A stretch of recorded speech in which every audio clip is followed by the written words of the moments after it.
চলে গেলেন অমল দত্ত। দীর্ঘ রোগ ভোগের পর রবিবার রাতে শেষ নিঃশ্বাস ত্যাগ করেন তিনি। রোগশয্যায় ছিলেন বেশ কয়েক মাস ধরে। অ্যালজাইমার্সে আক্রান্ত হওয়াতে স্মৃতিও লোপ পেয়েছিল। শেষ পর্যন্ত রবিবার রাতে চিরবিদায় নিলেন একসময়ের দাপুটে ডায়মন্ড কোচ। অমল দত্তের মৃত্যুর খবরে শোকের ছায়া নেমে আসে ময়দানে। আজ সকাল 7টার সময় অমল দত্তের বাগুইআটির বাসভবন থেকে মরদেহ নিয়ে যাওয়া হয় তাঁর গণেশ টকিজের বাসভবনে। সেখান থেকে অমল দত্তের মরদেহ নিয়ে যাওয়া হয়েছে রবীন্দ্র সদনে। সেখানে সাধারণ মানুষের শ্রদ্ধা জানানোর জন্য শায়িত থাকে অমল দত্তের দেহ।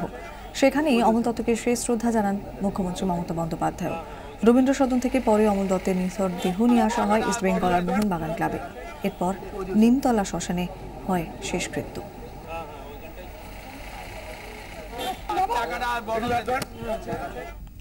অমল দত্তের প্রয়াণে শোক প্রকাশ মুখ্যমন্ত্রীর। ফুটবল বিশ্বের অপূরণীয় ক্ষতি হলো। আজ রবীন্দ্র সদনে শ্রদ্ধার্ঘ্যের পর প্রতিক্রিয়া মমতা বন্দ্যোপাধ্যায়ের। গত রাতে টুইটেও শোকবার্তা মুখ্যমন্ত্রীর। পরিবার ও পরিজনদের সমবেদনা জানিয়েছেন তিনি।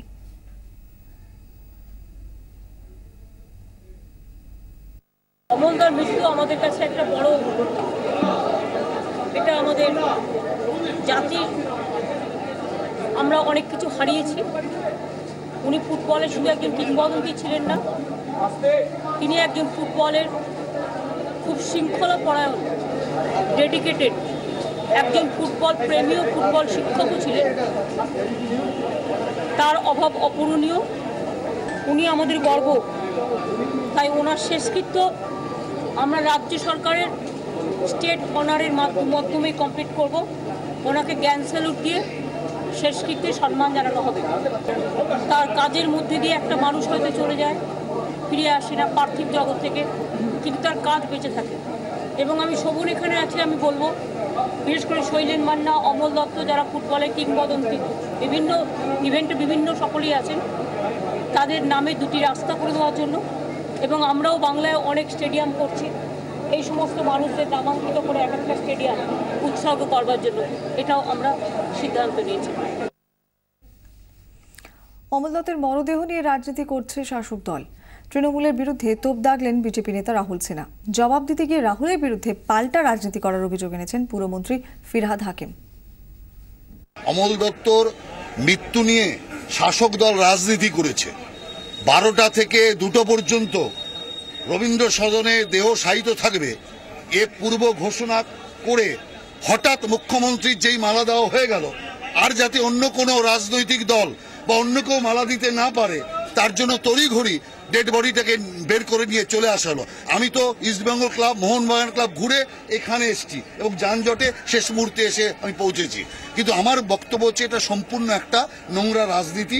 অমল দত্তের মৃত্যুকে কেন্দ্র করে, ডেড বডিকে কেন্দ্র করে তৃণমূল কংগ্রেস করেছে। এটা নিয়ে রাজনীতির কোনো ব্যাপার না। ওনারা চোরও কো আতি হ্যায় নজর সারে জাহান চোর। যিনি নিজে চুরি করে তাকে মনে হয় যে সবাই চোর। যে নিজে রাজনীতি করতে এখন শেষ বেলায় এসছেন, এসে বড় বড় কথা একটু টিভিতে মুখ দেখাতে হবে। আমরা কাল থেকে রয়েছে আমাদের অমলদার, তার আগে হাসপাতালে নিয়ে যাওয়ার জন্য গেছিলাম। সো এটা মানবিকতা, এটা ওরা বুঝতে পারবে না, যারা সাম্প্রদায়িক রাজনীতি করে তারা বুঝতে পারবে না যে মানবিকতা কি। চলে গেলেন অমল দত্ত, রেখে গেলেন অনেক স্মৃতি। ডায়মন্ড কোচের প্রয়াণে শেষ হয়ে গেল ভারতীয় ফুটবলের এক অধ্যায়ের। বিদায় ডায়মন্ড কোচ। রবিবার শেষ নিঃশ্বাস ত্যাগ করলেন অমল দত্ত, তবে রেখে গেলেন অনেক স্মৃতি। ইস্টবেঙ্গলের হয়ে ফুটবল খেলেছেন, এশিয়ান গেমসে জাতীয় দলের প্রতিনিধিত্ব করেছেন, তবে অমল দত্ত মনে থাকবে কোচ হিসেবেই। ভারতীয় ফুটবল কোচিংয়ে নতুন ব্যাকরণ এনেছিলেন অমল দত্ত। 5-এর দশকে সন্তোষ ট্রফি খেলার আগেই দেশের হয়ে খেলে নজির গড়েছিলেন তিনি।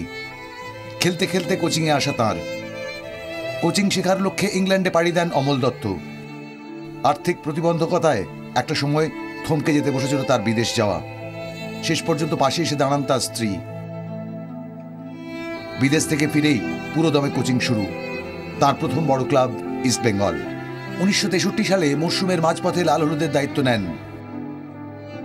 ধুঁকতে থাকে ইস্টবেঙ্গল। অমল দত্তের কোচিংয়ে যেন জেগে ওঠে। বড় ম্যাচ জিতে নেয় তারা। 1969-এ মোহনবাগান।